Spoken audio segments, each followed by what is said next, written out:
Korang nak tahu tak? Semalam aku dah pergi lepak satu kafe tau. Dan aku perasan kebanyakan orang dah tak letak kunci kereta mewah atas meja diorang. Diorang sebenarnya letak phone style macam ni. So, ini dia Honor Magic V6 dengan harga jualan mencecah RM8,000. Memang keras betul. Tapi itulah, kenapa kebanyakan orang sanggup habis beribu semata-mata untuk sebuah smartphone? Apa yang buatkan phone boleh lipat ni special sangat? Jom aku cerita. Of course, benda yang paling penting pasal foldable ni adalah screen dia. Aku personally suka lah dengan outer screen Honor Magic V6. Sekarang saiz dia makin besar dengan ukuran 6.52 inci. Jadi bila sizing dia terasa seperti smartphone biasa, aku memang lagi banyak lah guna screen luar ni untuk kebanyakan benda. Nak buat main game, even tengok movie pun best tau. Tak ada rasa kekok langsung masa pakai. Jadi maksudnya inner screen Magic V6 tak function lah Zat?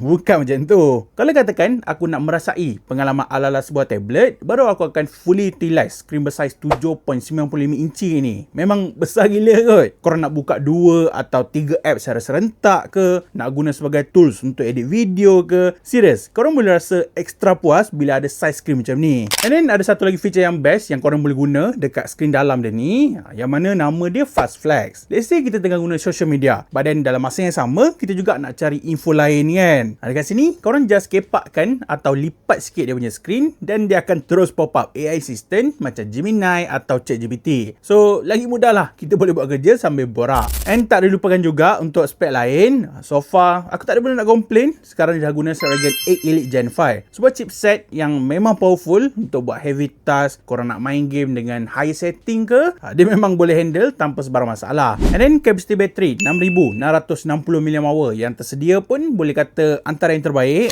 Aku puas hatilah guna phone ni sebagai daily driver. Kadang tu bateri dia boleh tahan full seharian kot. Kira dari pagi aku charge, lepas tu dalam 2 pagi macam tu pun bateri dia still ada baki yang cukup tau untuk aku survive. And last but not least, satu benda yang buat aku happy pakai phone ni, finally kita dah boleh quick share atau terima airdrop dari iPhone. Yes, korang memang tak salah dengar. Aku dah try banyak kali, especially masa lepak dengan kawan-kawan, dan diorang semua kagum lah bila Magic V6 ni boleh terima gambar atau video dari iPhone. Just guna quick share tu je. So lepas ni dah tak adalah kena kutuk lagi kan. Selama ni asyik jadi bahan borak je. Kau kan tak ada iPhone. Gitu. Tapi sekarang korang dah boleh flex. Korang boleh mention yang mana Android dengan iOS ni finally dah jadi best friend. So macam nice kan. And aku tahu aku tak sentuh langsung bab kamera dalam video ni. Bukan makna kamera dia teruk tau. Tapi aku nak buat video berasingan sebab ada banyak lagi benda best. Kalau cerita pasal features kamera Magic V6 ni, dia lain sikit. So make sure korang stay tune dan cuba komen sikit berapa korang. Aku nak tahu.